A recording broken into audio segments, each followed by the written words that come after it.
Hey guys, Robert here, and continuing my going over of George Perez's work, I've got Legion of Three Worlds. Funny thing is, Perez has always been the type of guy who would just add a bunch of characters more than he was asked to. This is the time where that bit him in the butt, big time, because Geoff Johns decided, okay, I'll give you 1,000 of characters to do, and Perez is like, well, crap. So yeah, with this whole thing, this happens around the time of Final Crisis, and we see some shadowy and mysterious figure. It's the Time Trapper finding some other person, Superboy Prime, just wandering around. As we meet up with from Geoff Johns' Superman: The Legion of Superheroes, we're introduced to this mom and pa Kent XPs who are very racist or xenophobic, not racist, xenophobic. And as soon as something crashes down, what does this guy do? Runs out, blasts it, revealing it's Superboy Prime. And he's not happy with what they just did, and he kills him, of course. He then, flies on through to the Superman Museum, complete with him lifting up a car over his head, of course. And he meets up with this hologram of Jimmy Olsen. It says, I'll take him to the Hall of Jimmy. He's like, no one seems to want to go there. He then flies, the Superboy Prime flies on ahead. We turns out a lot of stuff from Superman's entire history does eventually happen to him. We find out about the Legion. He heads out to see all the villains, and he sees so many of them, but then he sees in the back Superboy Prime and his statue. He heads on over there and he's like, wait, what am I doing back here? The Jimmy clone's like, that loser is barely worth mentioning. He was a Kryptonian kid, a Clark Kent from a parallel Earth long dead. He was always whining about our Earth, how our Earth wasn't as perfect as his. Explains it all and basically says, like, to tell you the truth, I'm surprised this statue is still here. It was supposed to go into storage to make way for Neutron once he came back from the paint shop. Neutron had more of an impact than Prime ever did. Prime just destroys everything. I mean, for obvious reasons. They're nothing compared to me. As he just flies out. They try the security try to take him in. Yeah, good luck with that. As he again heads on out there, asks him about the Legion and everything, and he decides, I'm going to destroy the Legion. As the Legion of Superheroes are being met by the United Nations of Planets, and they're asking him, like, are you all really needed after everything that happened through the events of Superboy and the Legion? And basically, yeah, you have the three founders, Cosmic Boy, Lightning Lad, and Saturn Girl. The last two are married, I should remind you.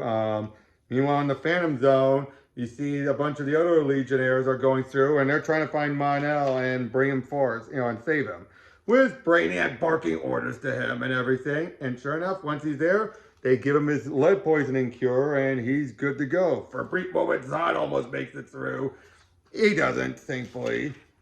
Some boy has been upset ever since he was forced to make the Red Sun keep the sun red for so long. He just felt so drained. The Legion try to make a case, and for a moment, Brand shows up. RJ Brand, the guy who helped, fund the Legion and everything. He shows up and speaks to everyone, and they listen. Meanwhile, Superboy makes his way to where the Legion of supervillains are all kept. And it turns out he was their inspiration. Just like Superman's the inspiration for the Legion of Superheroes. I like that idea, actually. But then all of a sudden, someone shows up and shoots down RJ Brand, killing him. And basically, it was a guy who was one of his business rivals. And it turns out RJ Brand was a Durlan, a shapeshifter. And the guy's saying, like, he was a shape-shifting Durlan, a fraud, an invader. He wasn't the most successful human industrialist ever. I was. And then the guy just rapidly ages and dies right there. But unfortunately, this causes everyone to just go nuts as they're trying to figure everything out.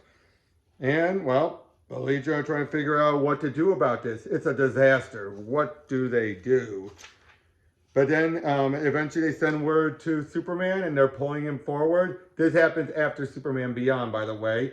And they see a big S on the moon and they realize about Superboy Prime has shown up. And for an emergency situation, and apparently because they had met off-page once before, Brainiac 5 decides to contact the other two legions. The Treeboot Legion, which was the one that came about that Mark Waid had recreated at one point, and the Post-Zero Hour Legion, and bring them all in. And Superman thinks we need to redeem Superboy Prime. Yeah, we didn't find out that Mordru is holding on to the White Witch and has been torturing her for quite a while. Oh boy, but Block and the others are able to break through and get her out, and they escape before Mordru can stop them. I mean, he gives them a good try and everything. Again, great action, great stuff going on here. Geoff Johns really got the Legion. But then during all this, Superboy Prime and the Legion of Supervillains all show up. Every villain shows up. Everyone. He has united all of them. And yeah, they realize just how dangerous this is. This is bad. The threat has never been this great. And the last Green Lantern puts up a valiant last stand. He truly does. Unfortunately, Prime, he's no match for Prime or all of the Legion of Supervillains. And we get a shot of every single one of them. As yeah, he gets his neck snapped and his ring flies off. Of course, one of them was trying to grab it, but Prime says, "Why need the ring when you have me?" And he convinces Mordru to also join them as well. And the last ring makes it all the way down to Oa, where we find out someone has grabbed it. Who, we don't know yet. But yeah, throughout all this, it's just showing how things just keep getting worse and worse and worse. Until they finally using a means to, summon the other two legions as they all show up. And Superman tries to go and deal with Prime, and yeah, Prime is not happy to see him. As, again, big fight goes on. Mon-El and Shadowlands brings the body of the last Green Lantern there, and it turns out it's Sodom Yat, who Prime had fought during the Sinestro Corps War. He is the last Guardian, the last Green Lantern now. As they deal with his body, he decides to try, he absorbs so much of the energy so he can help them deal with Prime. And he says the Green Lantern Corps will live again, as we get into like a brilliant fight, as Legion upon Legion are fighting everyone. Again, it's just a big fight. Superman's just trying to talk sense into Superboy Prime, but he ain't listening, of course. At one point, he even does Heat Vision right through Superman's hand and just knocks him around. Again, just shows that he is a big threat. We get Karate Kid getting killed off again. Oh boy. That's like the third one. That's the third one, and he's gone. We see Man and Earthman. He was from that storyline. He was a guy who took over the Legion and the Legion. Mordru summoned a bunch of the Shadow Demons. Again, this just feels like a mini crisis in and of itself. But then Brainiac shows up with all the other legions. Long live the Legion! We're with you, Brainiac 5. Grief, you're such a kiss-ass. You do know that negativity is a sign of 11th level intellect. It is not! Yeah, basically the Treeboot Legion were very anti-adult. So, yeah, Treeboot Brainiac does not get along with the other Brainiacs. You have the Ultra Lads and Ultra Bad show up. You see Phantom Girls are like, "Oh man, he's hot." Actually, he still goes by Ultra Boy. Oh, that's so sweet. Again, all their counterparts are working together. Yeah, again, just putting up a great fight and everything. They're all doing everything they can. We see some of them, like Element Lad is here, and there's something special about him. I believe this is the 0 Hour one. We also have Gates, who's a unique one to 0 Hour. They make their way to where the Kent's old place. Oh, and it turns out Element Lad of that world was actually Lightning Lad or Livewire, as he's restored back to normal. We see XS is there. That's the cousin of Bart Allen. And yeah, we basically get a bit of a history about how Professor Zoom tried to take on XS's parents, which were the Tornado Twins, which were the kids of Barry Allen. And it turns out she and Bart are from the main universe, but they were then sent to the Reboot Legion, where they actually exist in the old stories. And it turns out that was the last time they actually had interacted.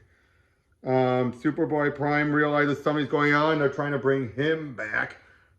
Some boy from one of the Treeboot Legion tries to stop him, and he gets killed. And this causes Sunboy from the main Legion universe to feel it. Again, everyone is trying to, we see XS is doing a bunch of running as they're building up a lot of energy. As turns out, you think for a moment who they're trying to bring back, but it turns out they're using the lightning rod, which goes back to the JSA crossover. And it turns out the person that's back is Bart. Bart is back after he was aged up and then killed off at the end of his other title. We then see Starman back in, during the JSA times. He digs up a body. Yeah, we don't know who it is at first, but he's doing it because that's under orders from Brainiac. Again, things just keep on going on, building up. You have Superboy Prime is fighting up Bart, who's just dodging him. XS runs up to him and gives him a big hug. They start running around. Again, just all sorts of insanity. Just all the stuff that Geoff Johns put Perez through. But then all of a sudden a hand comes through and grabs Superman, Cosmic Boy, Saturn Girl, and Lightning Lad and pulls them into the future. It was the Time Trapper. And he's ready to put an end to all of them once and for all. He feels like this is their final, the final doing. We also see Kinetics, who is a unique character to the 0 Hour Legion. She gets killed and explodes, and unleashing all of her magic. Because it turned out she held all the magic of their universe. And now it has been released. And we see Valor, who is another version of Mon-El. But then we see Element Lad from the Treeboot Legion turn all the rocks to kryptonite. And up until this point, kryptonite has never bothered Superboy Prime. But all of a sudden it does now. He kills Element Lad and flies off saying, "What's happening?" But Cosmic Lord is able to reverse it and restore him back. And it turns out that meanwhile in the past, after Starman had buried Connor's body, they utilized what they can to regenerate it, much like Superman did, but it took much longer. Superboy Prime is just laughing as he's just devastating going through all the Legion stuff. And then all of a sudden, Superboy shows up. Call me Connor shows up. So we got Bart and Connor back. And it's time for round 3.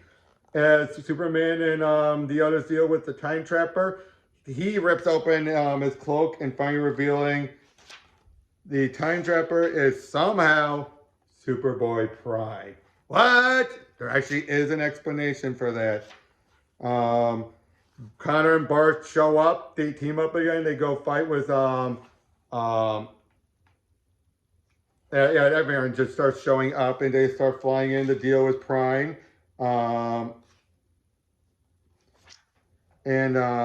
Yeah, you see Morju, he absorbs all the magic, and then White Witch realizes a sacrifice must be made.